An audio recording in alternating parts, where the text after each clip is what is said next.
일본은 중동에서 활동하는 자위대 호위함을 현행 한 척에서 내년 초 2척으로 늘릴 것으로 전망된다. 일본 정부는 자국과 관련된 선박 등의 안전 확보를 위해 해상자위대 호위함을 내년 초 중동에 새로 파견하기로 방침을 굳혔다고 마이니치 신문 등 일본 언론이 20일 보도했다. 일본 정부는 앞서 미국 정부가 요청한 호르무즈 호위 연합에는 참여하지 않고 독자적인 부대를 새로 보내는 방안을 검토하기로 했는데 내년 초 호위함 한 대를 추가 파견하는 방안을 추진한다는 것이다.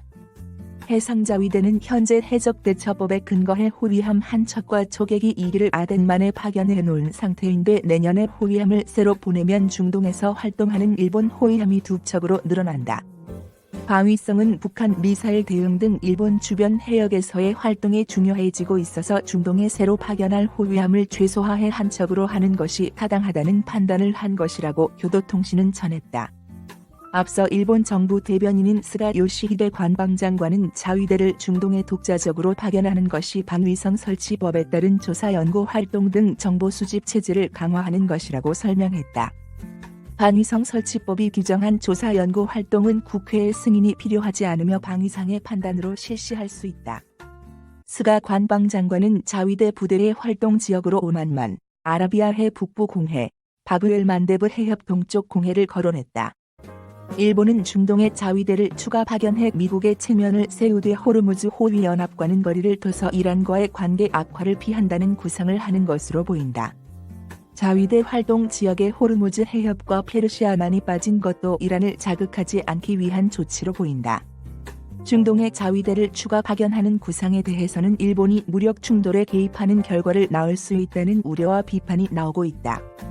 시이 가즈오 일본 공산당 위원장은 미국과 이란이 전쟁 상태가 된 경우 자위대가 동원되지 않을 도리가 없다. 함께 전쟁하게 될 것이다라고 19일 고베시에서 열린 강연에서 비판했다. 아사히 신문은 20일 사설에서 방위성 설치법에 규정된 조사 연구 활동이 일본에서 말고 긴장 국면에 있는 중동의 자위대를 파견할 근거가 될 수 있는지 의문을 제기하고서 확대 해석이라고 말하지 않을 수 없다고 논평했다.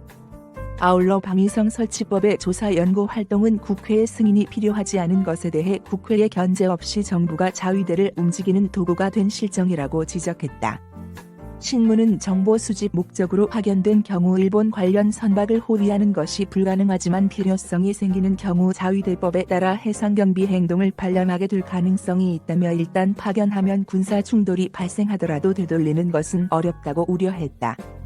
반면 우파적 논조를 보이는 산케이신문은 긴장이 높아진 호르무즈 해협에 일본 관련 유조선이 연일 통항하고 있다며 이 수역을 자위대 활동 영역에서 제외한 것이 문제라고 지적했다.